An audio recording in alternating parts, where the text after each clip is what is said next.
I have the most beautiful festive dessert lined up for you today, when two worlds collide, a beautiful mince pie with a gorgeous Viennese whirl topping. So to begin with, I'm going to be making my sweet pastry, and this is very, very simple. I'm going to be using my Kenwood Chef XL Titanium today. I have some room temperature butter. That is important. This will help with the mixing of the dough. To that, I'm going to add in some caster sugar and a small drop of vanilla extract. I'm going to pop this down, and I'm going to mix this for about 2 minutes until it's light, creamy and soft.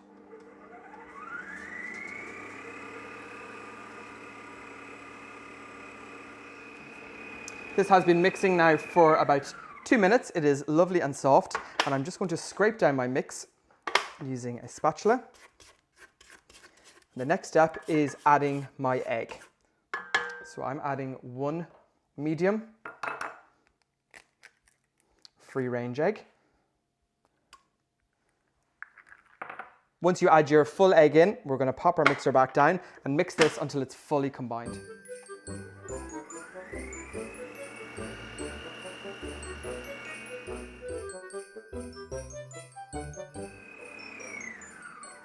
That is the egg fully incorporated. Next step is to add in the plain flour. We're going to mix this through until there's no trace of any flour left, and then this is ready to be chilled.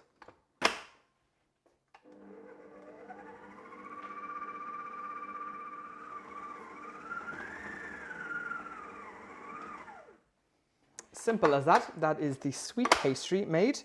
I'm just going to show you the consistency, and this is now ready to be chilled. I'm going to lightly dust my work surface here with some flour, and I'm going to turn my dough, as you can see, which is lovely and soft. It's important at this stage here that you don't overmix your pastry. If you do, that will cause it shrinking when it goes into the oven to bake. So we're just going to knead this together very lightly. Again, a light dusting with flour. That is our pastry rolled. This pops into the fridge now for 30 minutes to rest, and then it's perfect for rolling.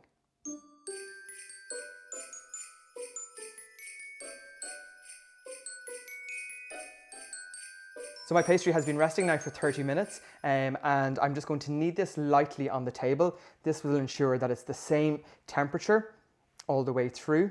Sometimes the outside of the pastry is a little more chilled than the center. So we're just going to give that a light knead.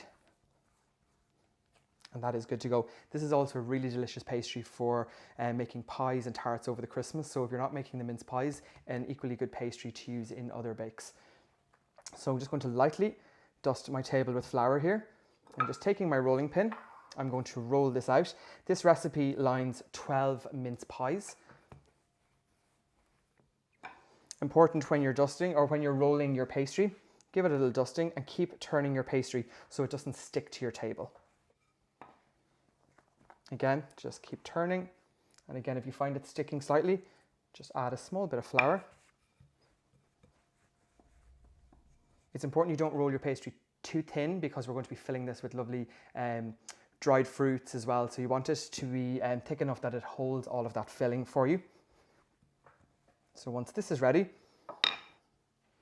I have a 12-pan muffin tin here. This is a deep muffin tin, and I think works really well for the mince pies. Sometimes you have the shallower ones and they work equally as well, but I like extra filling on my mince pies, so this is perfect. So just using my cutter, I'm going to cut rings all the way around. And again, any extra pastry that you have, you can re-roll that and line the rest off your muffin tin.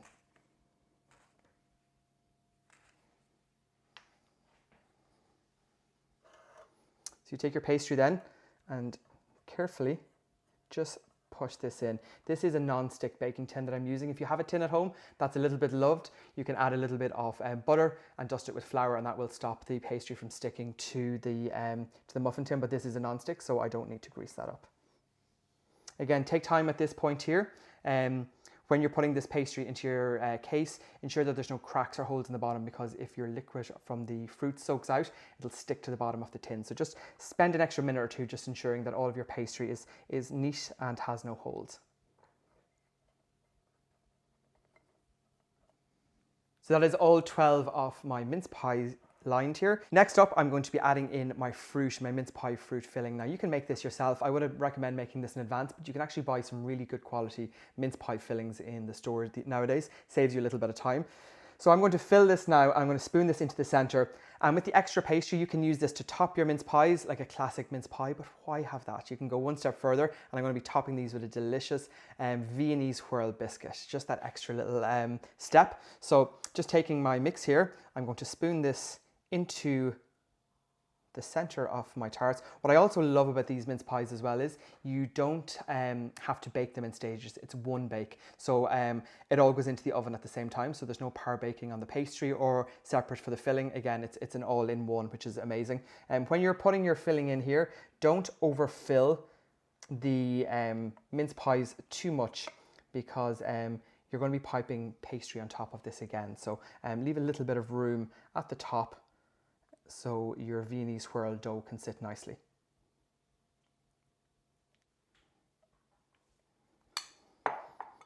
That is my mince pies filled. I'm going to pop these into the fridge for about 10 minutes or so, or as long as it takes you to make the Viennese Whirl topping. So pop these in 10 minutes and let's get cracking on the other biscuit.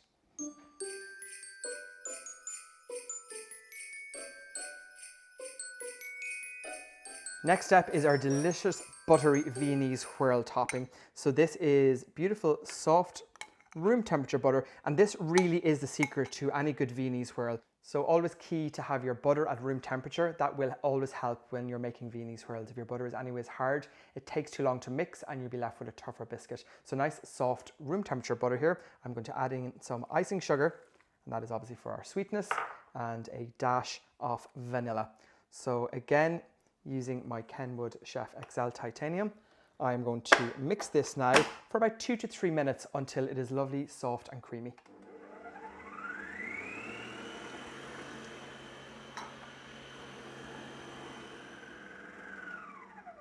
Now that our butter and sugar is nice and soft, next step is to add in our plain flour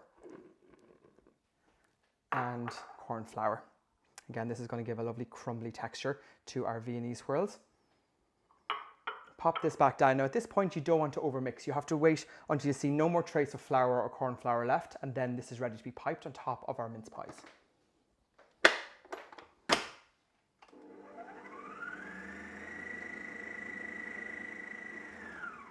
That is the Viennese Whirl mix ready, and that took all of about 2 minutes to make, as you've seen yourself. I'm just going to take this off here, and just with my spatula I'm going to scrape. As you can see, the consistency of that is really soft and creamy, and you need it to be piping consistency because we're going to be piping this on top of our mince pies. So just scrape off my spatula here, my K-mix, and I have a piping bag which is fitted with a star nozzle. You don't need a star nozzle for this, you can have them plain, but you do get a nice effect, and I suppose the Viennese Whirl is associated with that little star nozzle effect. And I'm just going to fill my piping bag, and this is going to be piped directly on top of our mince pies. I've just taken my mince pies out of the fridge. They've been in there for about 10 minutes or so, and I'm going to pipe on my Viennese Whirl filling. So always remember that this will spread when you put it into the oven. So don't cover the entire top of the mince pie. Leave a little bit of space for it to spread. You're better off going a little bit higher than you are wide. And just continue that all over until you have all 12 covered. And these will be going into a preheated oven set at 170, 150 fan, and they take around 25 to 30 minutes depending on the oven.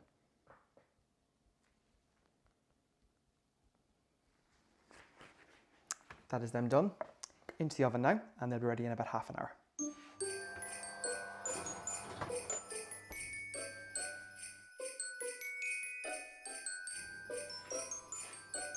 And by the magic of Christmas, I have these ready to go. They took 30 minutes, but I wasn't going to keep you waiting that long. As you can see, a beautiful golden colour on the Viennese Whirl pastry biscuits, and some as well here on the sweet pastry. I wish you could smell how good these are. They're absolutely gorgeous. Very important at this point is try not to remove them from the tin straight away, because your filling is really, really hot. So allow these to rest in the tin for about 10 minutes or so before you take them out. Finishing touches, it wouldn't be much of a Christmas dessert if you didn't have some icing sugar. So I'm just going to dust the top of these A generous dusting of icing sugar, and serve with an extra large spoon of semi-whipped cream. And that's it, guys. That is my Viennese Whirl Mince Pies. I hope that you enjoyed.